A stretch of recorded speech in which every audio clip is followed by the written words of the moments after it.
Salve fratres, welcome back to the jungle of Protestantism. Jumpa lagi dengan Patrice Allegro. Sola fide ketika doktrin disulap menjadi slogan.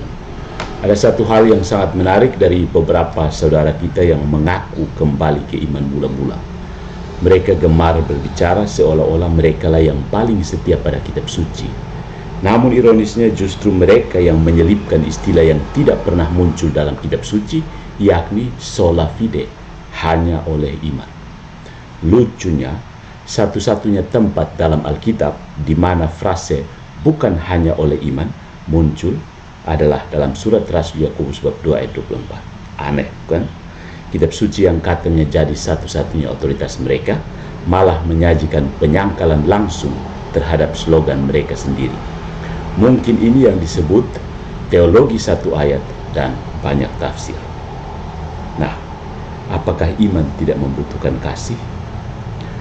Ajaran sola fide mengklaim bahwa manusia dibenarkan hanya oleh iman, tanpa perlu campur tangan perbuatan kasih. Tapi tentu saja, saudara-saudara Protestan yang berakal sehat akan buru-buru menyisipkan catatan kaki.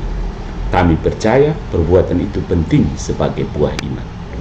Sayangnya, buah yang dimaksud seringkali hanya tumbuh dalam teori.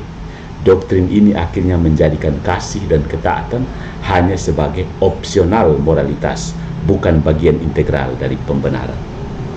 Sebaliknya, Gereja Katolik yang dicemooh karena menambahkan tradisi, justru tetap setia pada iman para rasul dan bapa gereja, bahwa iman sejati bukan hanya percaya, tapi percaya yang berbuah dalam kasih. Karena iman tanpa kasih hanyalah kepercayaan yang bahkan dimiliki oleh iblis. Jadi di sini ada tradisi apostolik versus inovasi abad ke-16.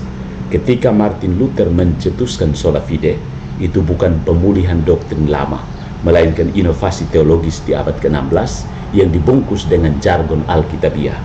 Dia bahkan menambahkan kata allein dalam bahasa Jerman yang artinya saja dalam terjemahan bahasa Jermannya terhadap Roma bab 3 ayat 28, kata yang tidak ada dalam teks asli Yunani.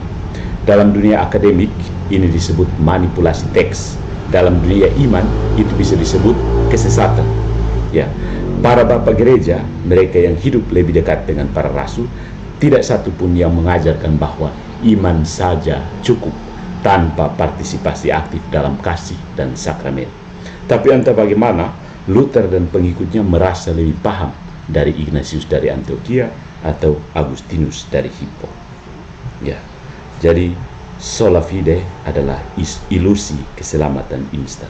Sola fide pada akhirnya terasa seperti semacam jalan pintas menuju surga, cocok dengan semangat zaman modern yang ingin segala sesuatu serba instan, kopi instan, mie instan, bahkan keselamatan instan. Sayangnya, kekudusan tidak bisa didapat dalam kemasan cepat saji. Kerajaan surga bukan supermarket. Kristus tidak hanya berkata, percaya saja padaku, tapi juga pikullah salibmu, ikutlah aku, dan jika kamu mengasihi aku, taatilah perintahku. Gereja yang sejati bukanlah tempat di mana doktrin dikurasi agar sesuai kenyamanan hati nurani, tapi di mana kebenaran dihidupi, meski kadang menyakitkan ego.